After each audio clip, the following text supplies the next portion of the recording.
Assalamualaikum warahmatullahi wabarakatuh.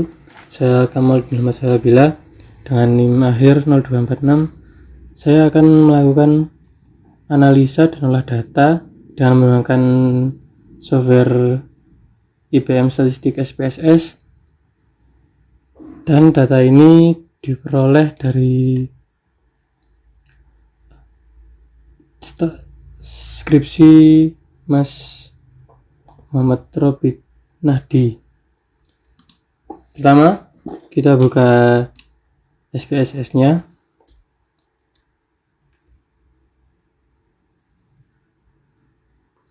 Lalu close. Lalu kita ke file, import data, Excel. Kita pilih datanya yang akan kita olah. Lalu kita open.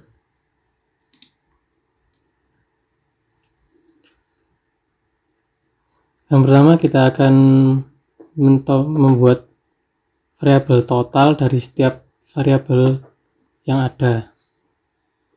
Caranya transform, compute, lalu target variabelnya kita beri nama total.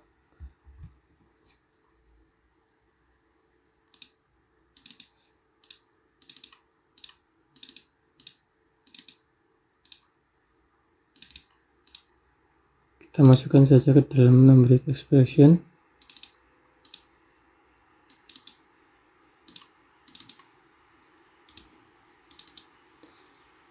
Lalu kita tekan OK. Kita lakukan sampai semua variabel memiliki variabel total.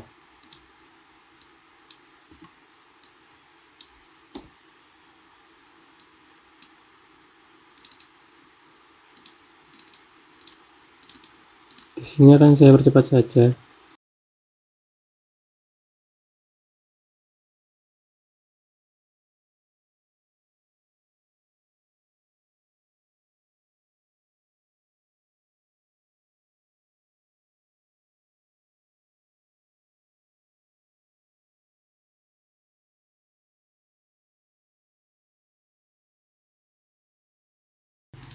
Saat selesai, kita harus melakukan uji validitas dan reliabilitas terlebih dahulu.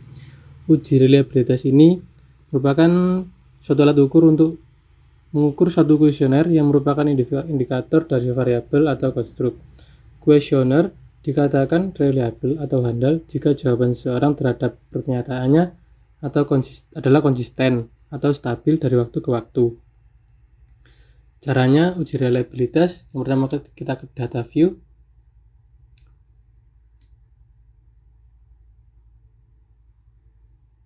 Lalu kita ke analyze. Kita scale reliability analysis. Lalu kita masukkan semua total ke item. Kita tekan statistik. Ini kita centang. Continue dan tekan OK. Yang kita lihat adalah reliability statistik. Cronbach alpha-nya menunjukkan angka sebesar 0,892, yang berarti 98% menunjukkan bahwa konstruk autonom adalah reliable. Lalu kita ke uji validitas. Caranya kita ke analyze, correlate, lalu bivariate. Kita masukkan lagi semua datanya, data total X1 sampai Y1 dalam variabel. Lalu kita tekan OK. Di tabel correlation ini dapat kita lihat di total ini semuanya menunjukkan ada bintang 2. Ada bintang 2 ini yang berarti indikator valid pada level 1%.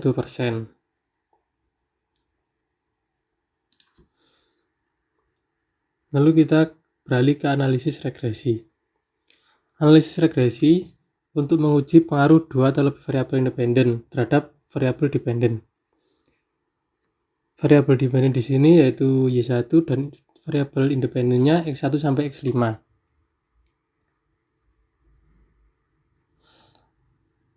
Kita langkah-langkahnya kita ke analyze, correlate, regression, linear.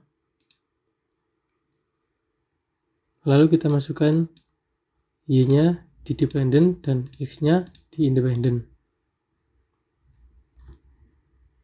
Lalu kita tekan OK.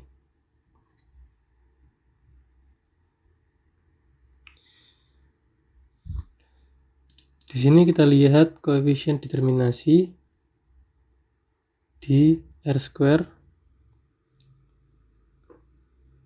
yaitu 0,544 yang berarti 54% dari Y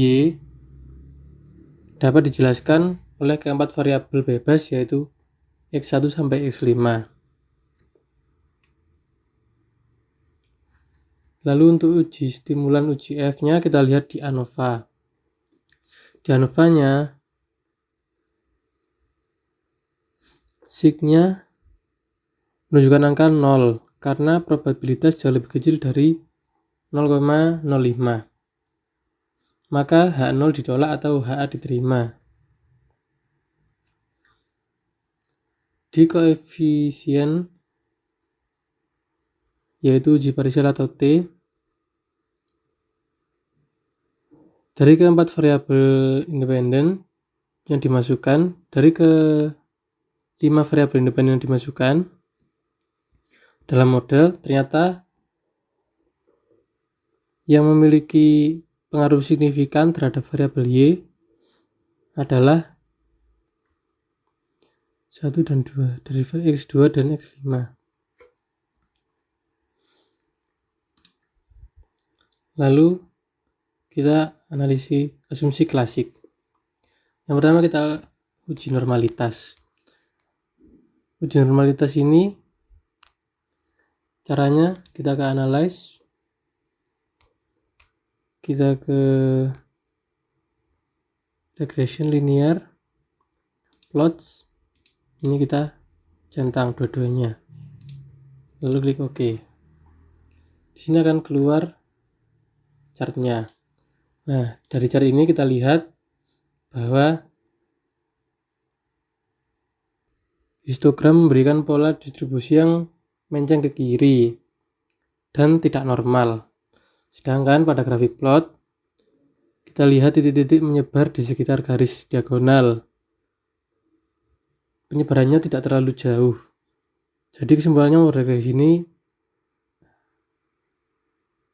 normal.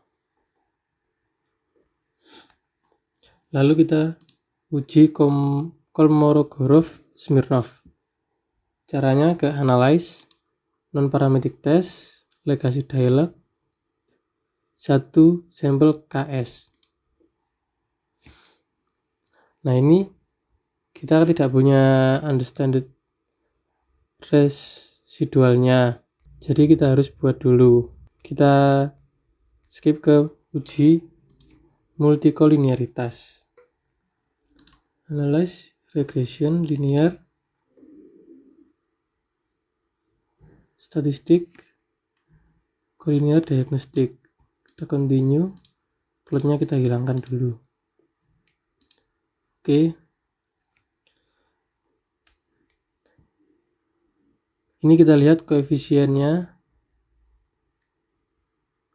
Pada VIF ini terlihat bahwa tidak ada yang di bawah 0,10.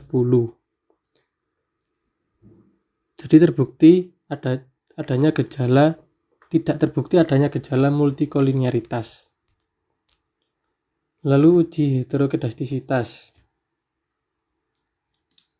Caranya ke analyze, regression linear, kita ke plots, Y-nya kita isi dengan S residu ID dan X-nya Z spread ID. Continue. Oke. Kita lihat chartnya menyebar secara acak, baik di atas 0 maupun di bawah 0. Hal ini dapat disimpulkan bahwa tidak terjadi heterogenitas pada model regresi.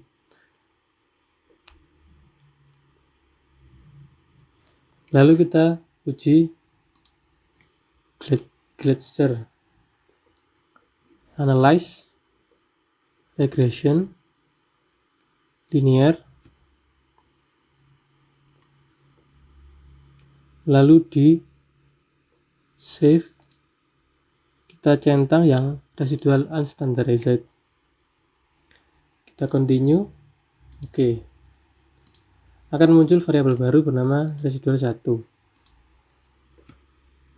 Nah, sebelum kita uji, kita harus membuat nilainya menjadi absolut atau tidak ada minus.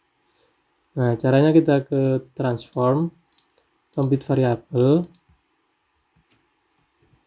kita ubah namanya menjadi absolute residual. Lalu kita ke function group, kita pilih absolute, klik 2 kali, dan klik 2 kali unstandardized.